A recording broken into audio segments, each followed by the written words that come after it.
with the Hill, but trying to go over the head of lawmakers and go directly to the people. We will leave it there. Thank you very much to both of you. Appreciate the conversation this morning. Thank you.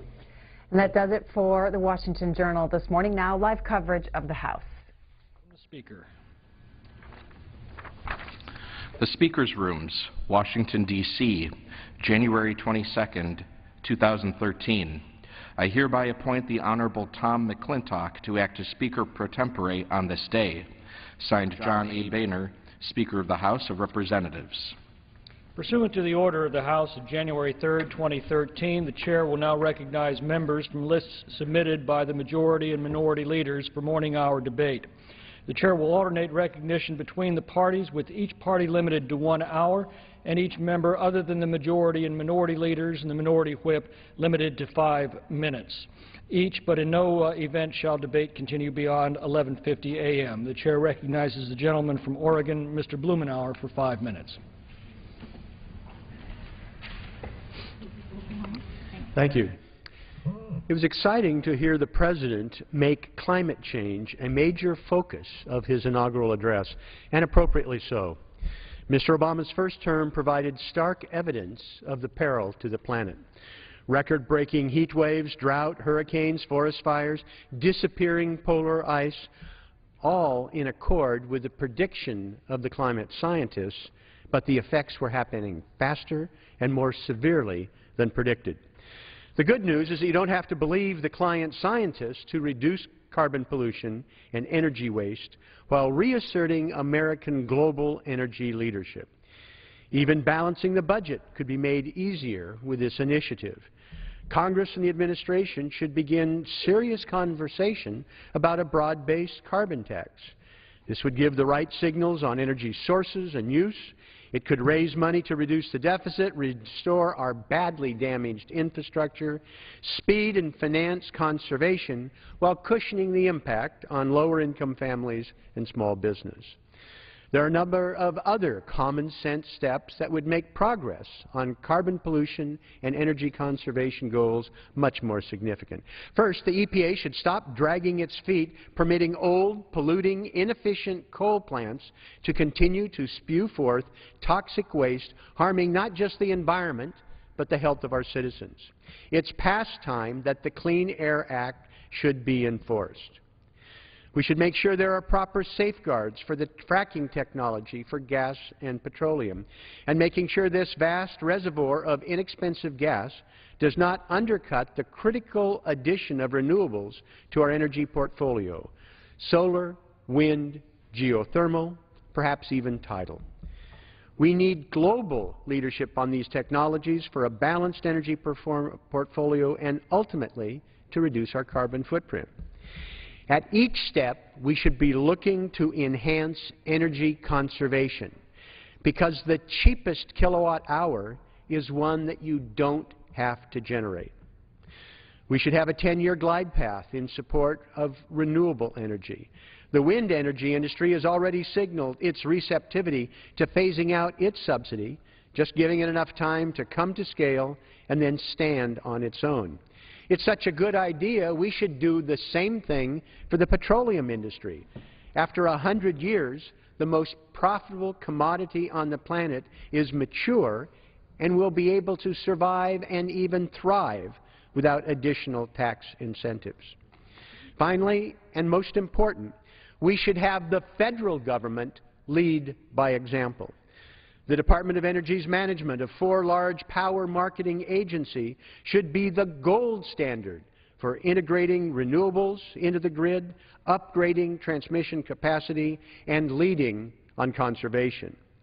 The GSA, with over 300 million square feet of federal office space, should demand that all our facilities, every one we lease, buy, or build, should be of the highest energy efficiency. The federal fleet should be on the cutting edge of fuel efficiency standards.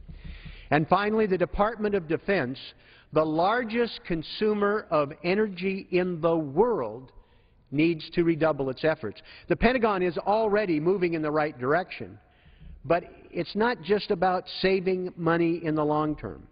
It's providing operational flexibility and reducing vulnerability from inefficient and dangerous fossil fuels.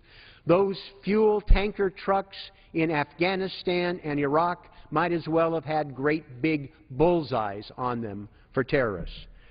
The military knows this, and we should give maximum support even in a time of gradually reducing Pentagon budgets. This will pay dividends for defense and to the family budget if the Pentagon gets it right. It's clear that America is ready and equal to this challenge. The President has signaled his interest and leadership. The question is whether Congress is equal to the challenge, ready with innovation, cooperation, and leadership. The chair recognizes the gentleman from Texas, Mr. Poe, for 5 minutes.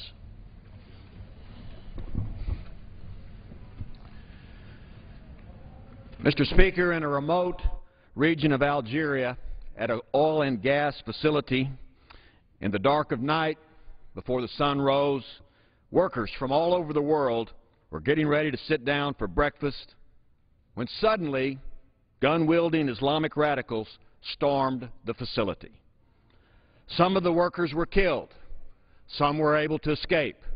Some were taken hostage. One of the hostages killed in this attack was a member of my congressional district, Victor Lovelady. Victor was a native of southeast Texas. He was originally from Nederland, Texas, a town of primarily hard-working blue-collar folks centered around the energy industry. Victor had recently moved to Atascocita, Texas, his home not far from where I live. He was 57 years of age. When he died, he was on a contract assignment for ENG Global, an energy company in Algeria. According to his family, Victor waited to take that contract until his children had finished school so he could attend their sporting events. This was not surprising for someone who was described as a dedicated family man and a fantastic co-worker. Although it was hard to be so far away from his family, Victor was excited to take the contract assignment so he could ensure a secure future for his family. That's just the kind of father and husband he was. The deal for this contract was 28 days on, 28 days off, and he was just 10 days in with only 18 days left to go. He was scheduled to come home to Texas the day after his daughter's birthday. His life was stolen by those who seek to destroy Americans, the radicals who inflict terror on all who believe in freedom. Victor is survived by a loving family, including his wife, Maureen, daughter, Erin, and their son, Grant. Over the holidays, the close Lovelady family expressed concern for the safety of Victor, but he reassured them, saying, "It's safe, we have protection." It's hard for people to understand such unspeakable evil. I spoke with Victor's brother, Mike, throughout the crisis, and yesterday, after we heard the terrible news, he said it best. "I can associate with my brother getting in a car wreck or having cancer, but terrorism and Nederland, Texas don't go together." He was described as a great family man and a fantastic co-worker, a leader who mentored countless individuals during his tenure. He was also known for his spontaneous wit. Victor moved from Nederland, Texas to Atascocita to be closer to work, but he went back and forth so that his children could finish school there. Mr. Speaker, Victor was killed not because of what he did. He was killed because who he was. He was killed because he was an American. A radical Islamic al-Qaeda group by the name of the Signatories in Blood claimed responsibility for this terrorist attack. Those who seek to destroy us and kill indiscriminately. They hate us for who we are and what we stand for. Diplomacy is not in their vocabulary. 2 other Americans were also killed in this attack. Their names were Gordon Lee Rowan of Sumter, Oregon, and Frederick Utasio of Katy, Texas. The Algerian military retook the compound after 3 days. They found that 34 other hostages had been killed and dozens of terrorists. Mr. Speaker, our thoughts and prayers and concerns are with the Lovelady, Rowan, and Butasio families today. Secretary Panetta said that America must respond to these murders. That is correct. We should go after these killers who have malice and evil in their hearts, that kill Americans because they are Americans. That would be justice. And justice is what we do in this country. And that's just the way it is. I yield back. Gentleman yields back. The chair recognizes the gentleman from Massachusetts, Mr. McGovern, for 5 minutes. Without objection. Mr. Speaker, 3 years have passed since the Supreme Court's dreadful Citizens United decision, and we have seen a dramatic increase in the amount of corporate money flowing into our elections, drowning out the voices of ordinary American citizens eager to participate in the political process. Citizens United also epitomizes the so-called corporate personhood movement, in which some now say that corporations are people. The fact is, corporations are not people, and the Constitution was never intended to give corporations the same rights as the American people. Corporations don't breathe, they don't have kids, and they don't die in wars. My constituents continue to express concern about the growing influence of corporations in our political discourse. They are also demanding action on campaign finance reform because they are repulsed by the large amount of money in our campaigns. And quite frankly, they want elected officials to spend more time on policy, deliberating and debating on issues, and less time dialing for dollars. Unfortunately, the Republican leadership in the House has failed to address these pressing issues during the past 2 years. They have been indifferent. We haven't had the opportunity to vote on any legislation to curb the influence of unlimited and sometimes secret corporate money flowing into our elections. We haven't even had the opportunity to address these issues in committee hearings or markups. Recently, I joined 18 of my colleagues on a letter to Chairman Goodlatte and Ranking Member Conyers of the Judiciary Committee requesting a hearing to explore constitutional amendment proposals in response to Citizens United and related cases. I hope that we will have an opportunity to discuss these issues in the coming weeks and months. This is, after all, the people's house, and this is the place where we ought to discuss the concerns of the people. Members of the Democratic caucus have been working to reform our campaign finance system and restore the rights of the American people that were undermined by the Citizens United decision. We have sponsored and co-sponsored legislation to address the growing influence of money in our democratic process. As a member of the Task Force on Elections Reform, I'm proud to join my colleagues in working to rein in corporate spending and address unregulated money flowing into our elections. Today, I'm introducing 2 constitutional amendments. The People's Rights Amendment would overturn Citizens United and put a stop to the growing trend of corporations claiming First Amendment rights. This amendment not only addresses corporate rights as they pertain to campaign finance, but is broader in scope to clarify that corporations are not people with constitutional rights. Importantly, my amendment clearly protects the people's rights of freedom of speech, freedom of press, free exercise of religion, freedom of association, and all other such rights of the people. My second amendment advances the fundamental principle of political equality for all by empowering Congress and the states the right to regulate political spending. It will allow Congress to pass campaign finance reform legislation that will withstand constitutional challenges. Mr. Speaker, we need to empower people, not corporations or big money special interests. Our current system has been corrupted. It undermines the rights of ordinary citizens. It undermines our democracy. Surely this is not the system our founders envisioned. The preamble to the Constitution is "We the people." Let us hope that this Congress doesn't forget that. I ask my colleagues to join me in supporting these important bills to reform our campaign finance laws and ensure that corporate rights do not trump people's rights. Thank you. I yield back the balance of my time. The gentleman yields back. The chair recognizes the gentleman from Virginia, Mr. Griffith, for 5 minutes. Thank you, Mr. Speaker. I rise and submit remarks in honor of Virginia State Trooper Jay Furland, a devoted public servant who, along with Trooper Philip Battle, saved a family of 3 from a house fire in Saltville, Virginia. When I first learned of the bravery, news reports failed to mention Trooper Furland's involvement. On January 2nd, I spoke of this incident and only mentioned Trooper Battle. However, both men are deserving of our recognition. To recap, in the early hours of Friday, December 28, 2012, Trooper Furlan and Trooper Battle were in search of a stolen car that had been involved in an earlier police chase. When they noticed off in the distance an orange hue, they decided to investigate. When they reached the area in question, much to their surprise, Troopers Furlan and Battle saw a home engulfed in flames.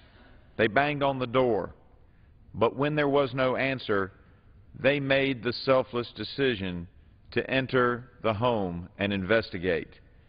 Their actions in the house awoke its 3 residents who had no idea that their home was burning down around them, leading them to their ultimate escape from the burning house and from the fire. Because of their bravery, the family was saved, and all are in good health.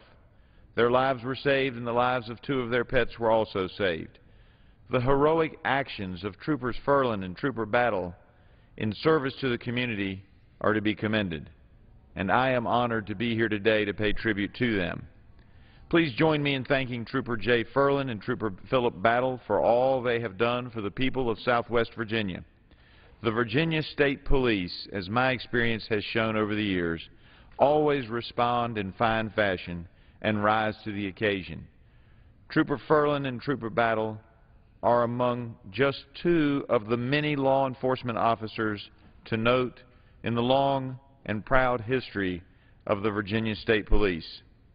Mr. Speaker, I wish to commend the Virginia State Police, Troopers Furlan, Trooper Battle, and the good work and heroism of all the officers in the Virginia State Police, and I yield back. The gentleman yields back. The chair recognizes the gentleman from Puerto Rico, Mr. Pierre Luisi, for 5 minutes, without objection. Mr. Speaker, tomorrow I will reintroduce 2 bills. The first to extend the SSI program to Puerto Rico, the second to provide fair treatment to Puerto Rico under TANF. SSI provides assistance to blind, disabled, and elderly individuals with low incomes. Congress has chosen not to extend the program to Puerto Rico, which instead receives a limited block grant. The average SSI payment to residents of the states is $500 a month, while the average payment to residents of Puerto Rico is just $70. The TANF program provides payments to needy families with children. The territories are not eligible for certain TANF grants.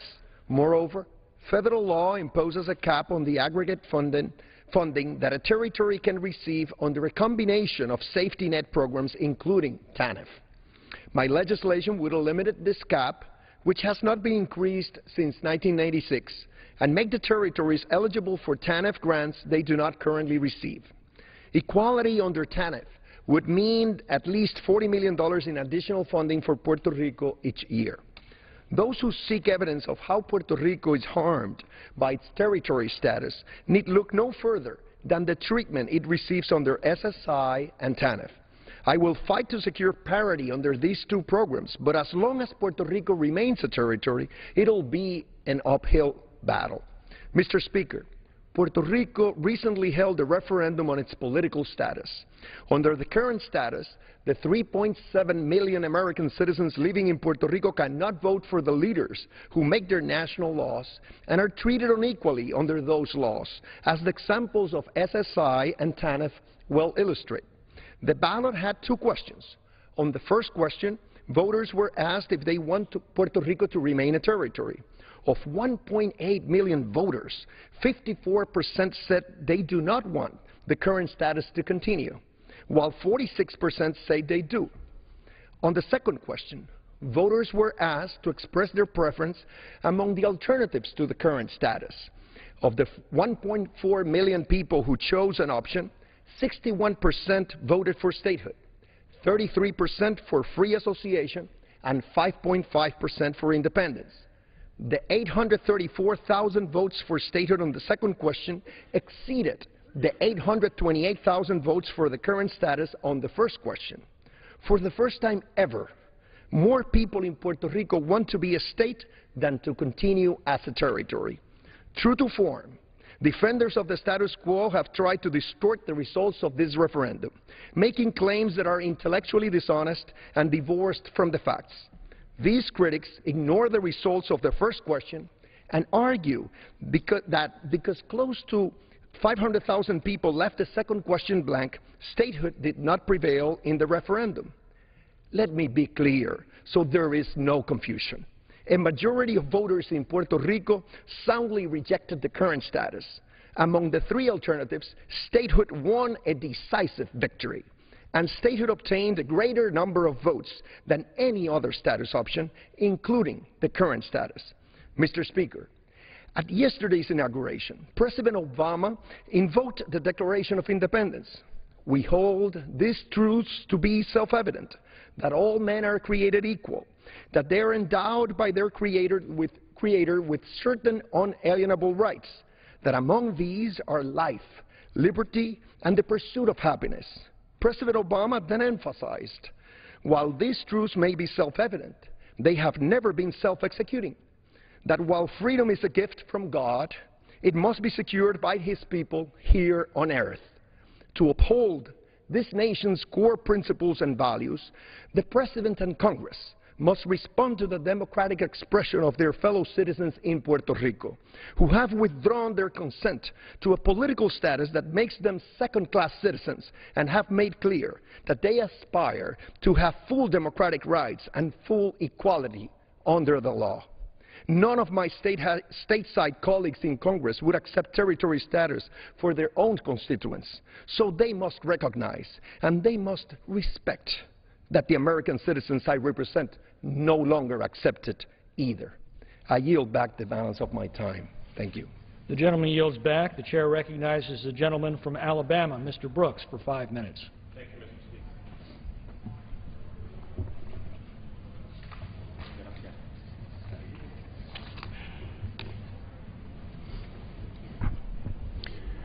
Mr. Speaker, then Chairman of the Joint Chiefs of Staff, Admiral Michael Mullen, testified before the House Armed Services Committee that America, quote, is maintaining nearly historic fiscal deficits and national debt. Indeed, I believe that our debt is the greatest threat to our national security. If we as a country do not address our fiscal imbalances in the near term, our national power will erode and the cost to our ability to maintain and sustain influence could be great, end quote. Admiral Mullen is right. Debt caused sequestration. Debt and sequestration will slash our uniformed personnel to their lowest levels since before World War II, reduce our Navy to the smallest number of operational vessels since World War I, and cut our Air Force to the smallest number of operational aircraft in its history. In sum, debt is putting America's national security at risk. Last week, on January 17th, the Comptroller General of the United States delivered to President Obama a General Accountability Office report on America's financial health. I have reviewed many government audits and financial statements during my 3 decades in public office. I have never seen warnings as stark as those given by the GAO to President Obama. Some lowlights of the GAO report are striking and deserve emphasis. In fiscal year 2012, the Federal National Mortgage Association and Federal Home Loan Mortgage Corporation, commonly known as Fannie Mae and Freddie Mac, reported about $85 billion in net valuation losses. The federal government's Pension Benefit Guaranty Corporation's liabilities exceeded its assets by about $34 billion.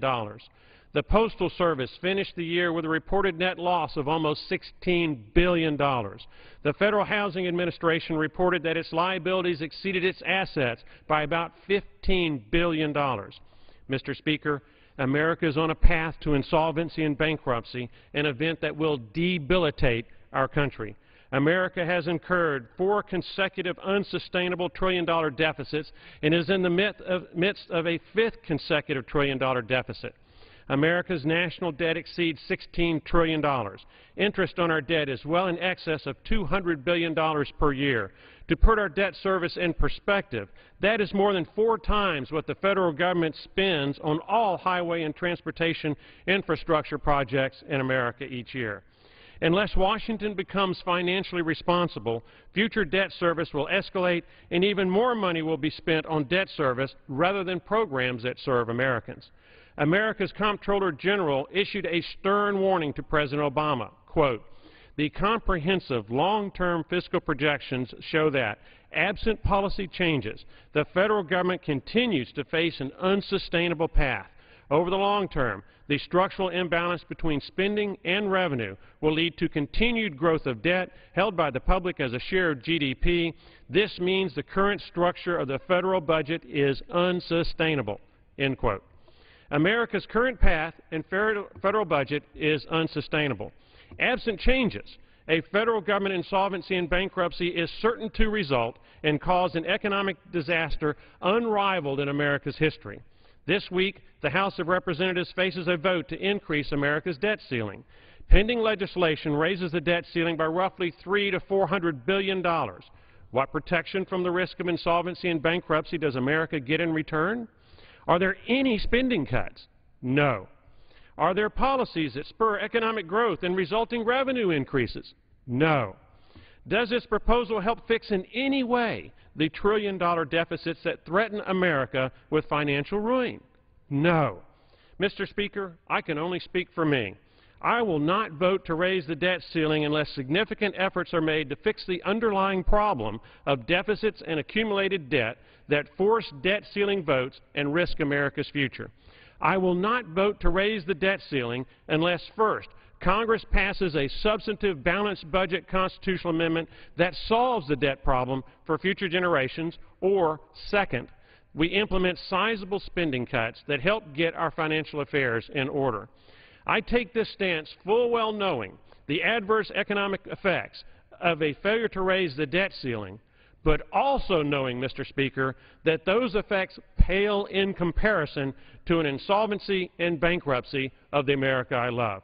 Mr. Speaker, I yield back the remainder of my time. The gentleman yields back. If no other members seek recognition, pursuant to Clause 12A of Rule 1, the Chair declares the House in recess until noon today. The House takes a break now. They will start legislative work at noon Eastern. One bill on the calendar today, a measure regarding pandemic preparedness. Tomorrow the House will take up a 3-month debt limit increase, and that will come before the House Rules Committee today. We'll have live coverage of that online at cspan.org about 2 p.m. Eastern. We'll have more live House coverage when they come back at noon Eastern here on C-SPAN. And joining us later for more State of the State coverage, Governor Mike Pence will deliver a report on Indiana's